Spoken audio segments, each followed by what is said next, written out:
type of economy that's born in Europe with the Industrial Revolution, with the Polanyi called the Great Transformation, and which is now sort of coming back with a vengeance with the large digital companies, Facebook, Amazon, and all that stuff. And we don't need to go into that in much detail because you're all familiar with it. The different notion of industrious, on the other hand, is an idea of an economy that is based on a large number of relatively small actors that have low amounts of market power, that each don't have a lot of capital, they have low amounts of capital, and they rely heavily on common resources, on commons. And this industrious economy was the type of economy that dominated the transition to capitalism in Europe, and also in other places, being China, for example, but let's not go into that. So in Europe, from the, well, essentially from the 15th, 16th century onwards, right? And you have an emergence of, actually even earlier, but you have an emergence already in the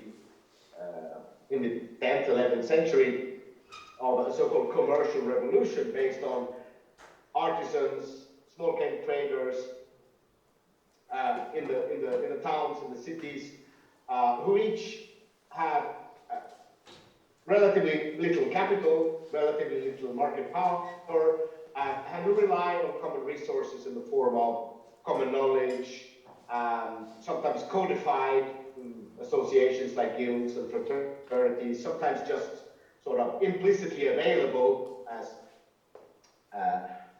Alfred Marshall wrote in the 1920s about industrial districts, that the secrets for how to make things are in the air, and even children pick them up somehow, right? So there is this sort of knowledge commons, which aren't really codified, they aren't really explicit, they're implicit and tacit in some way, right? And then there's enormous of other types of commons with increasingly sophisticated organizations for regulating markets, setting prices, determining who can participate, who cannot participate, etc. But it's a certain type of economy based on a certain communitarian management of markets, right? Among people who have relatively little amounts of power, not always democratic. It can also be quite sometimes quite repressive and unjust, etc. But there is a sort of a communitarian element to it. And this is what drives the sort of European market revolution, or the development of a market society in Europe throughout up until the 18th century, sometimes the 19th century in a certain sense. Right?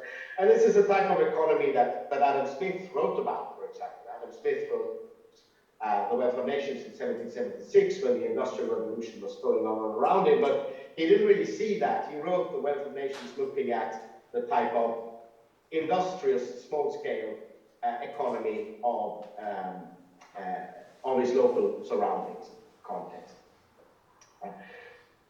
So that's one type of economic form, right? And you can also see this growing in the 19th century with the development of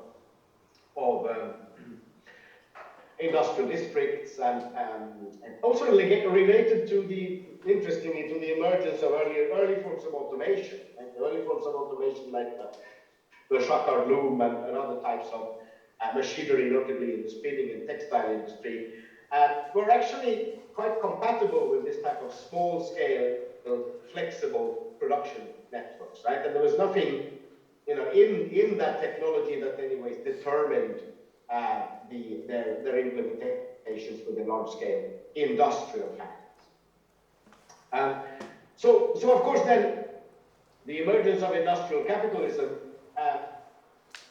was partly a technological movement. It was partly also, of course, dependent on global relations of colonial exploitation and wealth transfer, etc., but it was also highly dependent on a legal movement to crush and suppress guilds, fraternities, and other types of institutions that are sort of intrinsic to this earlier industrious economy, right? So in a certain sense, there was a use of state power to implement from above, in a certain sense, the destruction of a commons-based market economy in favor of a capitalist economy that doesn't really rely on market competition, but that relies on the control of markets, and doesn't really rely on commons, but on private control.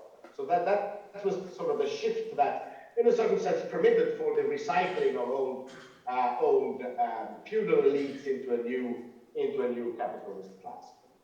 Through the mobilization, of course, mainly of state power and legislative measures, state repression, and all these sorts of things, which I'm sure you are very familiar with, having read this story of the 19th century. Now, of course, we're in a situation where this type of industriousness is coming back, in a sense, right? Because, of course, the full-scale development of capitalism and the sort of real subsumption, so to say, of all social relations under a global market culture and a global commercial culture, the globalization of supply chains, of production networks, the fusion of material production, etc., has created new types of global commons, right? Which you know very well. I don't have to go into what that's like, right? And usually when we think about these global commons, we think about the digital commons, the knowledge commons, and whatever goes into free software or crypto commons, or even more in a more ephemeral way, perhaps the sort of cultural commons that come into social media with sharing of music and video and art and fashion, but also the sort of linguistic and affective and relational commons that are being put to work through social media to generate this incredibly sort of lively forms of global public opinion that we have now. But another side to it, which is maybe less frequently brought out, is in sort of the commons of material production. It says that the outsourcing of material production has also created a situation where the secrets of making even advanced commodities have become common to some extent, right? You don't how to make a touch screen for a smartphone, for example, is something that tens of thousands of Chinese factories know how to do. It's now a common skill, in the same way as basic level programming is a common skill, right? So you have these material production commons as well that have emerged and that have reinforced a very, very important sort of low-end global bazaar economy made up of cheap knockoffs and fakes and imitations of mainstream consumer goods, which are essentially produced in this type of industrious way through networks of small-scale factories, distributors, and resellers that operate in some ways outside of the control of the mainstream capitalist economy, and which are catering to the needs and desires of the hundreds of millions of people that are emerging out of destitute poverty and start to desire the same type of cell phones and branded footwear that we all now are wearing and are seeing as sort of essential natural components of life. So this new type of industrious economy that's coming out, based on small-scale actors in the crypto economy, for example, that seems to be, to a large extent, the ideal.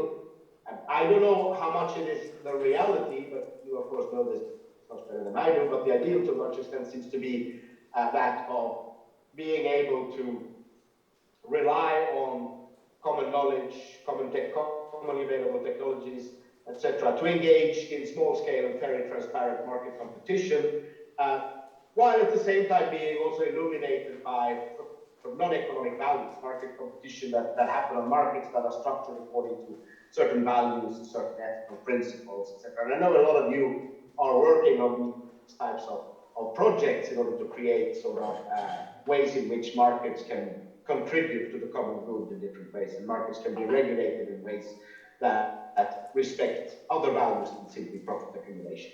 So that's of course one thing. And you see it, of course, also in this lower end popular bazaar economy, although perhaps there is less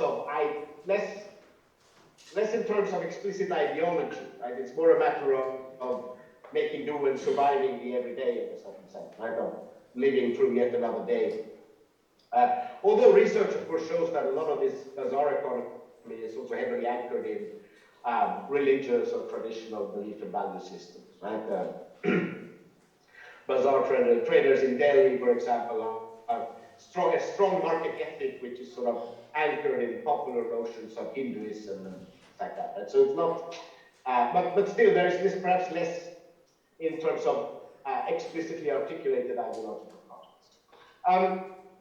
So this type of industriousness is now re-emerging, I think, as a very powerful force in the contemporary global economy. And of course, the question is open here for, just like it was an open question in the 19th century, right? In the 19th century, you started to see emerging, fairly advanced forms of emerging organization of this type of flexible industrious economy that provided sort of a possible alternative to industrial mass production. Right?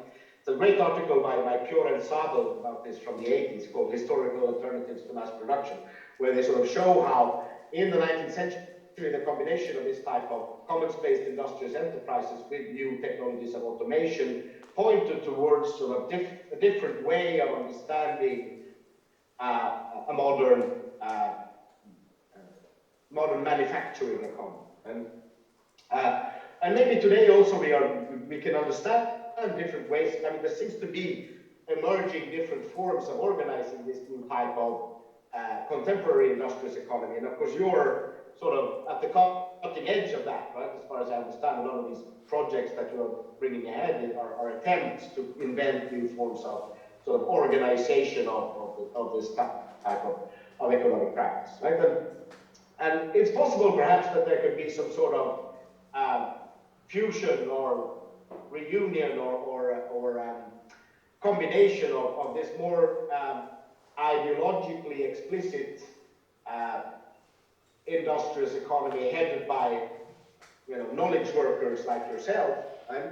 And the more popular low-end bazaar economy that is now the probably economically most important part of this new industrious economy. Right? I think being able to build the bridge between these two aspects, right? The bourgeois and the proletariat, so to say, the knowledge worker and the popular, the university-educated programmer and the illiterate bazaar trader, and to get that connection, I think would create an extremely powerful version of this industrious economy. And then, of course, things can go the other way as well, right? Just as they did in the 19th century, in the sense that as soon as this type of industrious economy can become even moderately successful, it becomes quickly incorporated by large-scale capitalist corporations who have unprecedented amounts of financial and market power, right? And we've seen this numerous times with the development of the digital economy, right? The Californian ideology of the 1990s persists despite the fact that participatory culture very quickly became Facebook, etc. Sharing economy very quickly became Uber, etc. Right? And the question is now, what's going to happen to this new type of evolution within the industrious economy? Okay, I realize this is a bit brief and also a bit sweeping, but I think I'll end here also because of the bad connection and because of the sort of awkwardness of speaking remotely. And once again, I apologize for my own clumsiness, which is the main reason why I couldn't come yesterday. And I'll just open up now. I think if any of you have any comments or questions, then we can make it a bit more into a conversation, perhaps. Yes, thank you very, very much, Alan, for your interesting talk. I would invite anyone asking a question maybe to come here, so Alan has at least an idea of who's speaking. You come for a question? No? Then Josh has a question. Where's Josh? Here's Josh. Sorry, Josh. Please take a seat. Hi, I'm Josh. In case you can tell. Okay. So you're talking about what seems to be like the transition from like feudalism to capitalism. You're speaking, I guess, really about like the rise of the bourgeois class, like through the artisans that lived in various basically like a commons marketplace in which we're sort of, I guess, over time, largely through the use of the states, like transitioned into like a capitalist market where, well, yeah. So I guess for me, I wonder if that means like, what is like the real difference between a commons market and a capitalist market? To me, I think sometimes it gets a bit, like the definition is a bit wobbly. Like, is it just like I get confused, is it just like a local market in which like, you know, people just don't have the concept of private property yet? Or is it also, I mean, maybe you could even argue it's a type of like, you know, rudimentary market socialism as well. So I was wondering if you could maybe define that a little bit better. Sure. No, it's a great question, and it's a very urgent question, I think, because of course the whole concept of capitalism is very fussy, right? Also partly because of the fact that there are numerous definitions around, right? And there's also a lot of confusion in the sense that the mainstream definition tends to equate capitalism with markets, for example, right? And that's also been a problem. You know, a large part of the left as well has worked with that type of sense, right? And Lenin, for example, said that we can't have village markets because as soon as we have village markets, we'll get capitalism. Right? So there's like this idea that even as soon as you start selling carrots on the street, you immediately get capital, right? Which is, of course, a bit nonsensical because your local carrot vendor is not really comparable to Elon Musk, right? I mean, these are big actors. Doesn't really make sense to call both of them capitalists.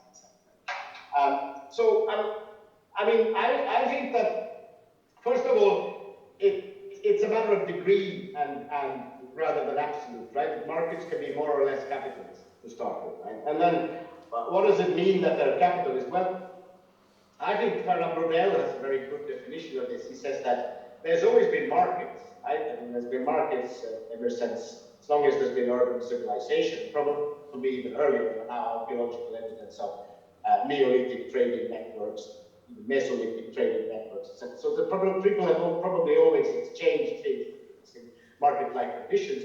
Capitalism is a much more recent phenomenon, and it's not really based on markets, it's based on the control of markets. Right? So Braudel actually says that capitalism is not about the market, it's about the anti-market. Right? Capitalism emerges as you have certain powerful interests.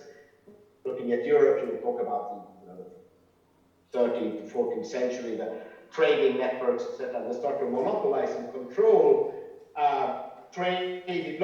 first long-distance trades in commodities like wool, grain, and wine, for example, in Europe, but also, of course, the financial infrastructure for this, right, which is basically invented by early Italian merchant capitalism. And so you would say then that what's the definition of capitalism? Well, capitalism is an economic system that is dominated by people who have capital, you could say that, by capitalists. Who is a capitalist? A capitalist is someone who has capital, right? So if you have a situation where markets are dominated by a capitalist class, that is a group of people who have a lot of access to capital and who are able to network among themselves and become conscious of themselves as a historical force, as a political force, to become a class in itself, so to say, and are able to use that self-confidence and that power to exercise pressure on governments, whatever form they take, to regulate markets in their interests. Then you have a capitalist economy, right? So by that measure, you could say that, and that's precisely what happens then in Europe after the Black Death, essentially, right? Maybe that's also interesting for us now that, I mean, of course, COVID is not by no means like the Black Death, but still, you know, there's a very interesting sort of combination of economic and ecological disasters that brought down the feudal system, right? But after that, you get this power vacuum in Europe, and you get the constitution of this capitalist class, which is able to mobilize state power in order to create continent-wide market regulation in their interest. In China, this never happened, because in China you have an even more advanced market economy in the in the Ming period, so basically the 17th to 18th century, but you have at the same time a very strong centralized imperial government, which immediately represses any attempt to sort of the formation of a of a bourgeoisie as a political force, right? So markets remain regulated in the interest of the state, not in the interest of the capitalist class. So in that sense, you would probably say that, I mean, what's an empirical definition of capitalism? Well, insofar as a market is dominated by a small number of actors that can exercise a lot of market power through the fact that they have a lot of capital at their disposition. And capital, of course, in this sense, does not just mean machinery and buildings or money. It also means things like, the ability to control supply chains, distribution networks, or maybe in our time also things like brands and reputation and that sort of stuff, immaterial forms of capital. If you have a market that's dominated by a small number of actors that have the ability to do this, then it's a capitalist market. Instead, if you have a market that's where there are a fairly equal distribution of market power, then it's a non-capitalist market, right? We can call it maybe a commons-based market. So, but of course, the commons thing, of course, adds some additional complication because, on the one hand, of course, it's a question of relying on common goods and resources, but commons also it's also a bit of a slippery concept, right? Because on the one hand, you say, okay, commons are like air, water, language, freely available knowledge, but then commons are also institutions, like Arvidsson suggests, right? So you could say that in order for there to be commons-based market, maybe it's not enough that everybody just draws on commonly available knowledge. There also needs to be some sort of communitarian institutions of governance and regulations that ensure that the market sort of operates in the interest of these commons, right? So you could say maybe that's commons number 2, right? Commons number 1 is freely available knowledge. Everybody knows, well, I don't, but I'm sure you all know how to write like basic lines of codes, etc. So that's commons number 1. Commons number 2 is you get some sort of institutions that are able to regulate and govern this commonly available resource in the interest of a particular community. And then you might even have commons number 3, which could be what Massimo De Angelis calls commoning, which is in a certain sense that this type of regulation and organization of common resources is able to give rise to particular notions of value, to particular ideas of identity and collectivity, and also to particular political projects in a certain sense. Right? And maybe that's what's happening now with the crypto commons in a certain sense, that they're beginning to articulate their own idea of what they want and what a desirable society should look like. You wouldn't call like the commons market similar to something like a market socialism, maybe because you're speaking about a specific time period, which is like pre-development of like the proletariat class, is like kind of how we are now that capitalism has developed. And then I guess as well, to your earlier point, is that I imagine you would say that like right-wing libertarian free market ideology is sort of like gobbledygook because like the state sort of has to be involved under capitalism, I guess, to summarize quickly. Is that a good summary? Well, I mean, yeah, I mean, I haven't really used the term market socialism. I mean, there are some people who use that term in reference to China, for example, right? And I mean, I guess you could say that. I don't know if you still can say that, but maybe you could say that 20 years ago, right?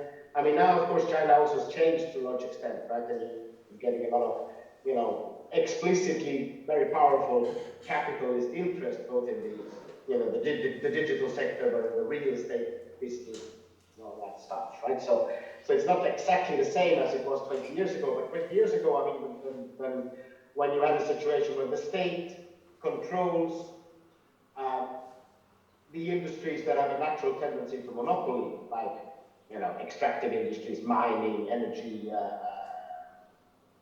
cell phone networks, that sort of stuff, and then regulates the rest in order to maximize market competition, which was actually the Chinese economic idea, right? We're going to have not one, but 10,000 factories that make cell phone components, right? Because we want to intensify the company. So you could say that that's market socialism in a certain sense, right? And an attempt at creating a market that is as uncapitalist as possible in a certain way, right? I don't know how when that term applies to the sorts of visions that are now coming out of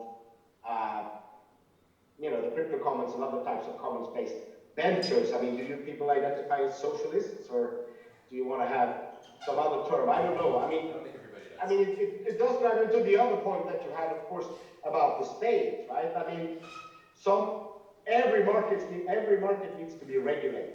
There is no such thing as an unregulated market, right? But, I mean, even if there is no explicit regulation, there is always implicit regulation in one way or another, right? I mean, there will always have to be property rights and the guarantee of availability, trustworthiness of transactions and all that sort of stuff, right? It needs to be there somewhere, right?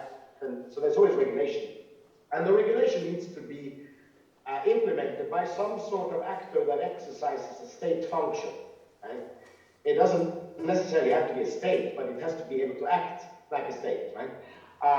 Up until now, of course, the natural reference has been the state. It probably still is, right? I mean, I think any type of realistic, I think everybody agrees on this, any type of, apart from the most die-hard anarchists, but any type of realistic attempt at a progressive economic policy needs to address and involve the state, right? And might not necessarily be the national state, it might be the supranational state organs like WTO, European Union, and all that sort of stuff, right?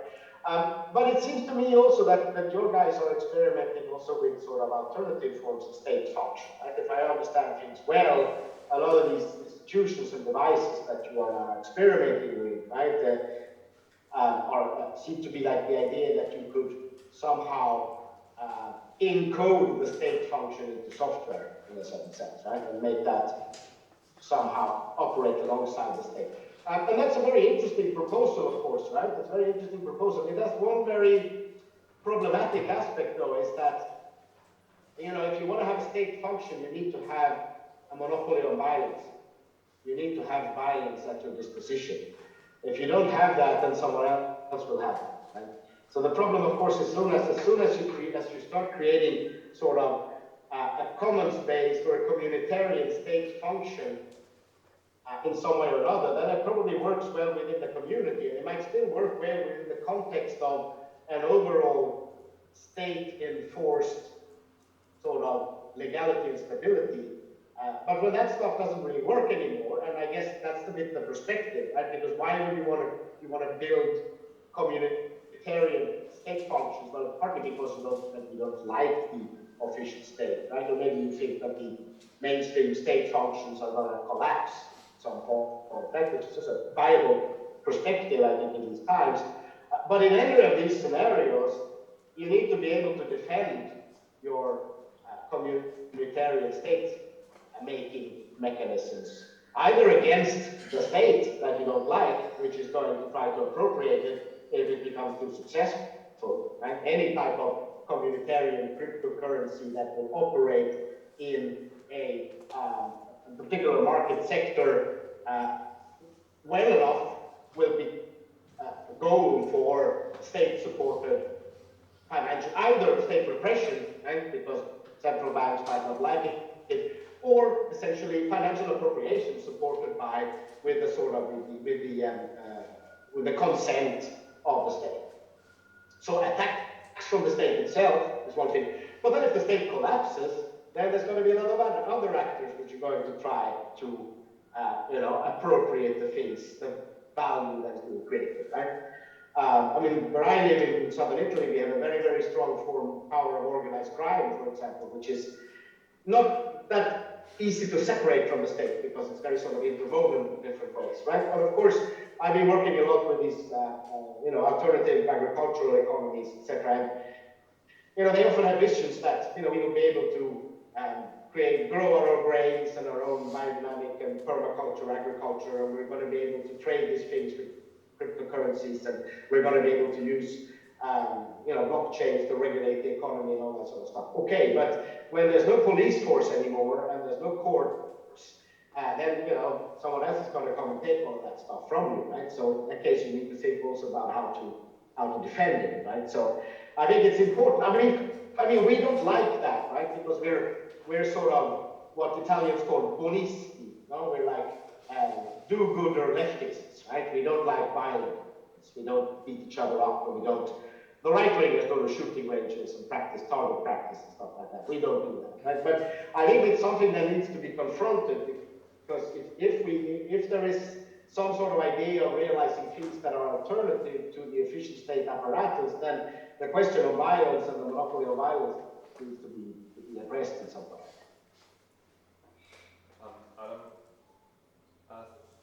recurrent theme here of the last days that I think also connects well to what you just said about the role, the complicity of the state in protecting capitalist power or capitalist extraction, is that in a way a blockchain, global state machine creates or compresses all the different layers of sovereignty into one total layer of sovereignty under which we all serve, and that we all not really control. That is completely uncountable, once set up and unaddressable. And in a way, you can make the argument that this levels the playing field. There is no more special powers that wield control over the state and over sovereign power, and can tweak and twist the game as they like.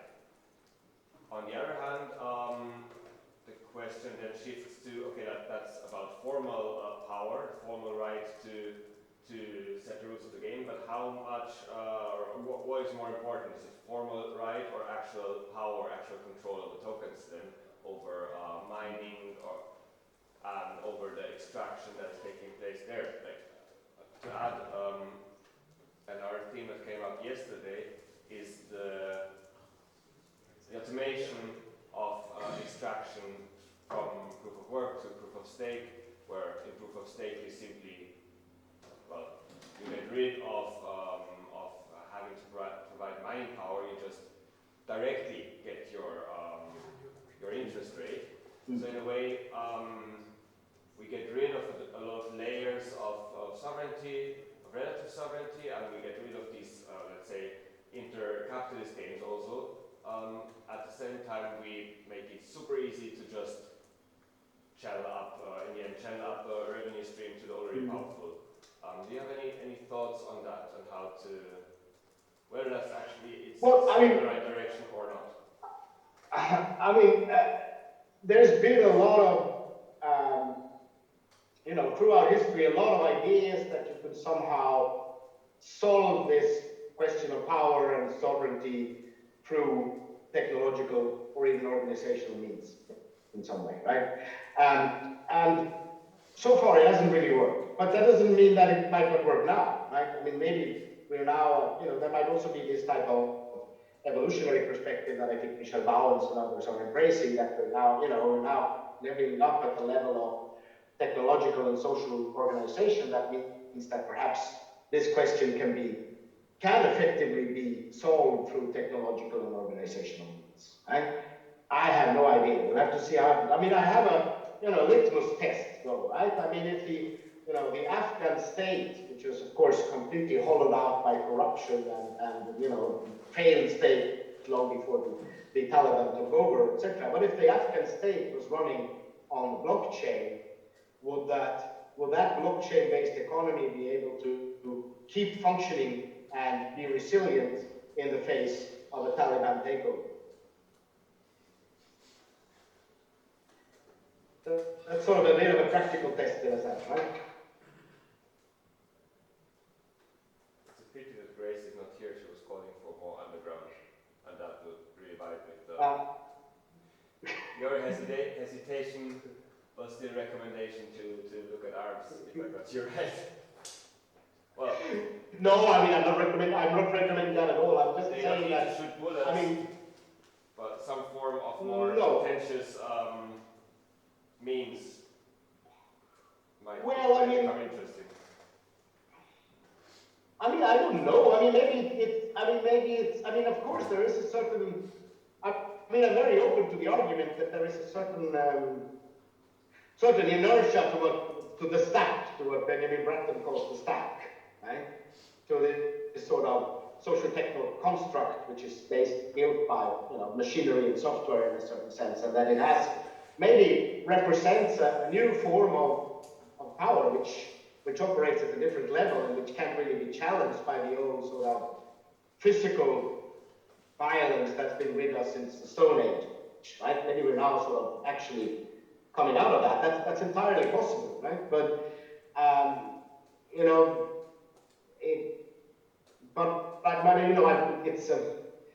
it's an open question, I think, right? And it's something that needs to be thought about I really don't have any. I mean, if I had anything to say about that, I would be rich and famous, right? So, and powerful. So.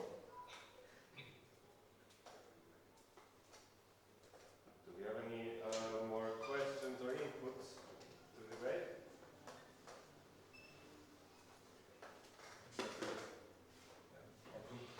Yes.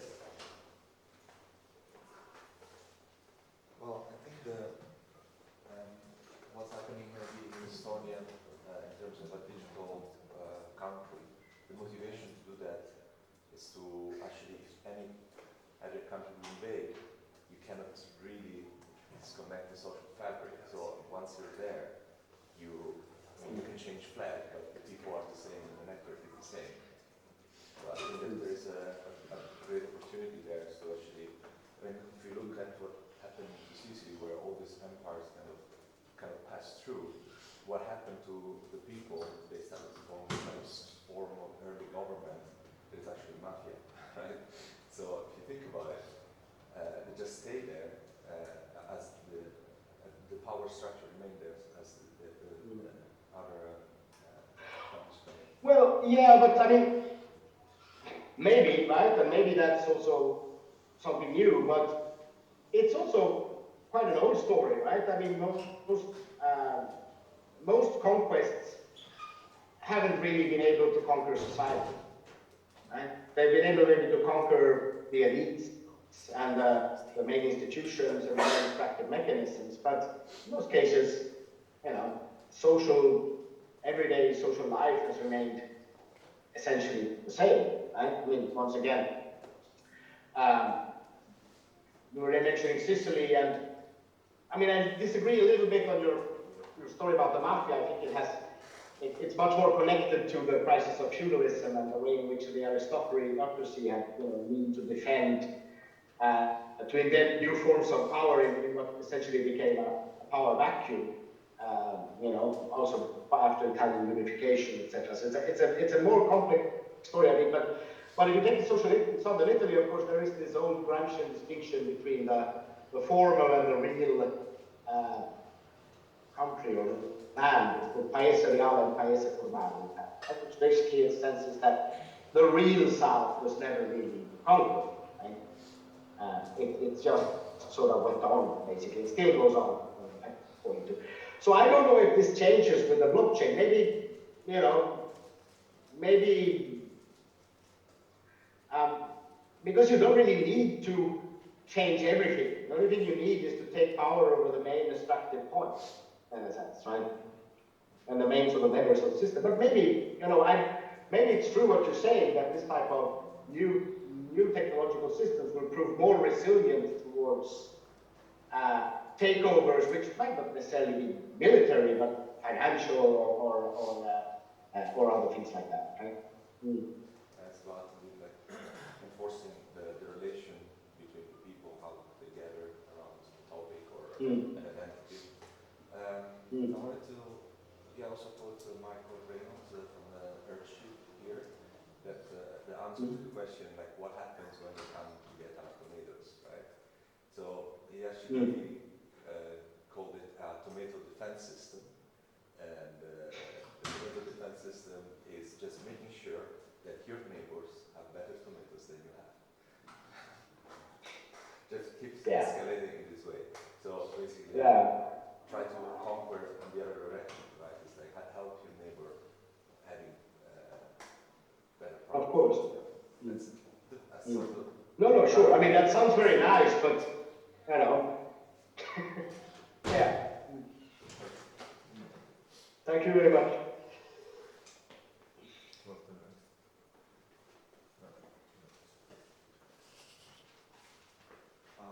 Okay, Adam, I think, would you like to add something more, or shall we close the session? No, just thank you very much for this session, and once again, I'm sorry I couldn't come. I hope I can come to the next gathering you're doing, and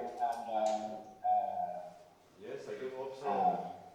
yeah, and best of luck for the rest of the days, and I'll keep updated on the. I see you've got a YouTube channel as well. Well, I don't know if you posted anything on it yet, but anyways, I'll keep updated in the material you produce, etc. Okay, so thank you very much, and thank you. best of luck to you all. Bye bye.